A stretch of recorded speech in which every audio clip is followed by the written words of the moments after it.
Aula 5. Cobertura e acabamentos. Olá, pessoal! Temos muita coisa para ver hoje. A aula de hoje está dividida em duas partes. Na primeira, nós vamos concluir a parte estrutural da casa, ao fazer a cobertura com estrutura em madeira e telhas. A segunda parte é para quem gosta de caprichar no serviço. É o momento em que o profissional precisa reunir qualidades como paciência, atenção e vontade de fazer bem feito. Estou falando de acabamento, uma fase importante da obra. Então, vamos por partes. Acompanhe a execução da cobertura de nossa casa de gesso. A cobertura da casa popular de gesso é bastante simples. Ela consiste de uma estrutura de madeira apoiada diretamente sobre as divisórias de gesso. Antes de vermos como se faz, fique por dentro de alguns detalhes sobre o madeiramento utilizado. As peças estruturais, os reforços para suporte e o madeiramento para coberta deverão ser de madeira de lei ou de madeira mista, com tratamento para cupim com óleo queimado.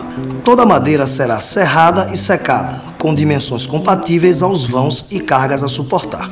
Antes de preparar os caibros, ripas e apoios, devemos realizar a última afiada de blocos. Esta afiada será cortada, dando a inclinação necessária para o caimento perfeito das águas do telhado. Veja como se faz. Primeiro, o mestre de obras marca os blocos das extremidades da casa. Ele traça o ângulo de acordo com o projeto e corta os blocos em seguida. Pronto. Esses blocos serrados serão usados nos 4 cantos da casa.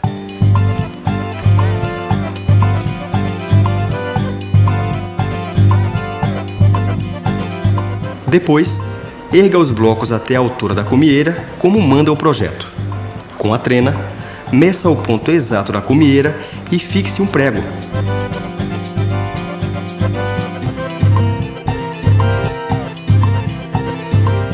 Estique uma linha até o bloco cerrado, que está na extremidade, obedecendo à inclinação do mesmo.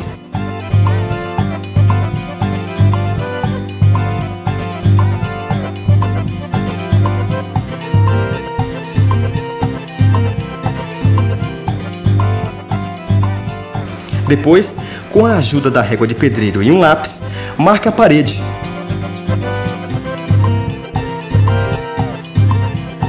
Então, é só serrar os blocos seguindo a linha traçada por você.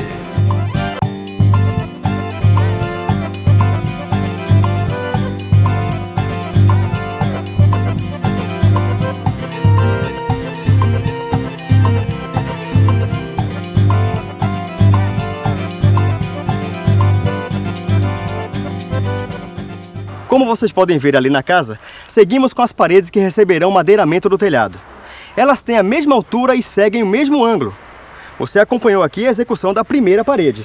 As demais foram feitas da mesma forma. As divisórias estão prontas para receber as primeiras peças de madeira. Veja o que é preciso ser feito antes de iniciar com a coberta. Gente, uma coisa importante. Não será permitido o uso de madeira com empenos, como esse caibro, por exemplo, ou qualquer outro tipo de defeito que venha comprometer a resistência e a durabilidade da estrutura do telhado.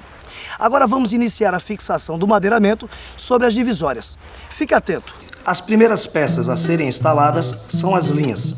Elas são as peças mais grossas e pesadas, que recebem todo o peso das telhas. Por isso, são assentadas sobre as paredes. Esta casa recebe 6 linhas ao todo. Em seguida, vem os caibros, dispostos sobre as linhas. Eles obedecem a uma distância padrão entre si. Essa distância pode ser regulada facilmente com uma bitola de madeira. Por fim, chega a vez das ripas, que são mais finas. Elas seguem o mesmo sentido das linhas e se apoiam sobre os caibros, formando um xadrez. Todas essas peças são fixadas com pregos. Chegou a hora de colocar as telhas. Tem gente que pensa que isso é muito fácil e qualquer um pode fazer. Sim, qualquer um pode fazer, desde que faça bem feito, né? E para isso tem que seguir uma ordem lógica. Senão, os futuros moradores desta casa terão uma grande chance de goteiras. E goteira é um troço muito chato, não é verdade? Então vamos lá.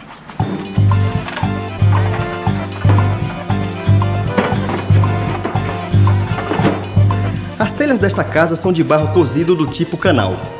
As peças não devem apresentar defeitos, permitindo sobreposições e encaixes perfeitos. O assentamento começará com as telhas calha, no sentido da inclinação do telhado, do beiral para a cumieira. Devemos colocar as telhas com a concavidade voltada para cima e a extremidade mais larga para a cumieira. Na sua parte mais larga, a distância entre as duas fileiras de canais será de no máximo 5 centímetros. O recobrimento entre as telhas canal deverá ser de 10 centímetros. As telhas superiores, que podemos chamar de telhas capa, deverão ser colocadas com a extremidade mais estreita voltada para o lado da cumieira. O recobrimento deverá ser de 10 centímetros. Veja um pouco mais.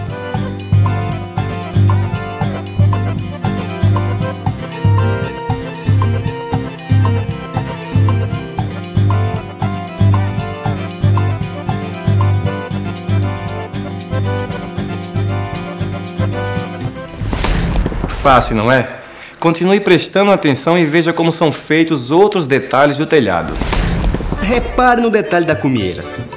Ela é feita com o mesmo tipo de telha, colocada com a concavidade para baixo e assentada com argamassa num traço de 1 de cimento e 4 de areia.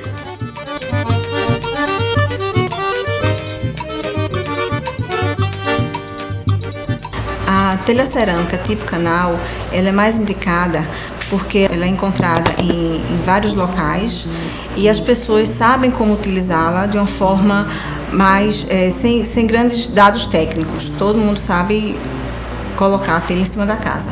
E outros tipos de telhas, além da telha cerâmica canal, elas podem ser utilizadas, que são telhas de fibrocimento e telhas que estão sendo chamadas de telhas ecológicas. E tem no mercado uns 2 a 3 fabricantes, né? Tem um até, inclusive, que é com material reciclado, que ela tem um peso mais leve do que a telha canal e isso faz com que use-se menos madeira na execução do telhado.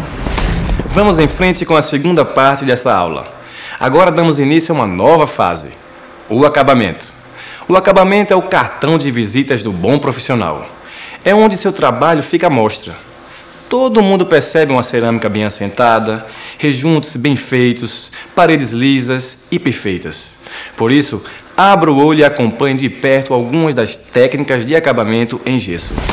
Chegamos à fase de acabamento. Daqui para frente, nós veremos técnicas que vão deixar a sua casa ainda mais bonita. E para começar, vamos falar sobre os blocos. Eles são fabricados industrialmente e apresentam ranhuras e linguetas para seu encaixe. Depois de instalados, os blocos apresentam desníveis entre si. Essas falhas devem ser cobertas com massa de gesso. Deve-se aplicar e espalhar a massa uniformemente, no nível da superfície da divisória. Isso é o que chamamos de rejuntamento dos blocos de gesso. Não se trata de um acabamento, mas de um procedimento obrigatório que você deve fazer, mesmo que a parede receba outros tipos de revestimento. Use a desempenadeira lisa ou espátula para nivelar e arrancar possíveis irregularidades.